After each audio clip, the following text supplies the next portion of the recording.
So here we have the Hyundai Ioniq on a 19 plate. I'm going to start off by showing you around the outside of the car, and then we'll hop in and run through some controls on the inside. From the outside you can see it's a 5-door car. We're going to start off inside the boot area of it first of all.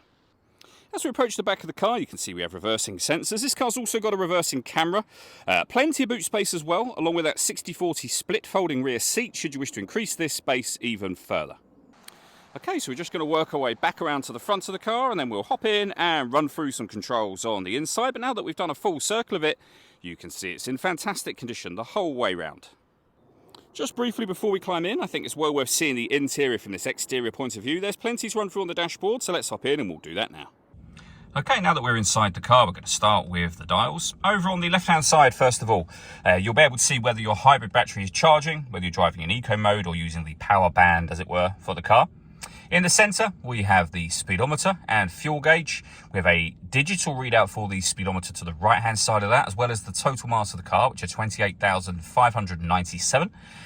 In that section, it'll also show you what gear the car is in. It's an automatic, of course, so we're in park at the moment. And we have the battery charge indicator on that right-hand side. If we back out to the steering wheel, we have phone and stereo controls on the left-hand side. And on the right-hand side, we have buttons to change the trip computer information. We have our cruise control as well. And just behind the steering wheel, the minus and plus paddles so that you can change down or up a gear manually with this automatic gearbox. Over in the center, we then have the main touchscreen for the car, which is where you'll access your radio, amongst other things. You can see we've got DAB, FM and AM radio available. If you want to listen to your own music, you can do so via the media tab just there. It's greyed out at the moment because nothing is connected. You can connect up an auxiliary device, a USB device. You can stream your music wirelessly via Bluetooth audio, and depending on what phone you have, we've also got Android Auto and Apple CarPlay, both available as well, and satellite navigation. There's a full video showing how the sat-nav works, which you can find on our website and on our YouTube channel as well.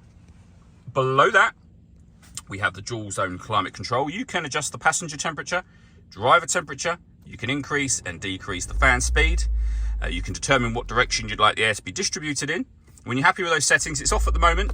You can turn your air conditioning on, and it's on when that light shows, and off, of course, from that button. Or hit auto. The car will now take control of the fan speed and direction of the air to maintain the temperatures that you've asked for. You can override that manually whenever you wish to. You'll see auto has now gone off. Underneath that, we have two 12-volt charging sockets, USB and auxiliary input. Wireless charging available here. Of course, if your phone has wireless charging available on it.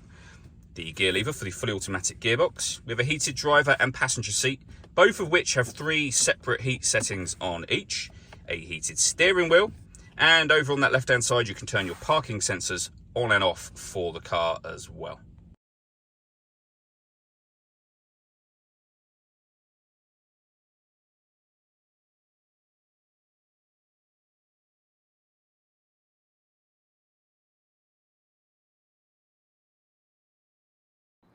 All that leaves me to say is thank you for taking the time to watch this video.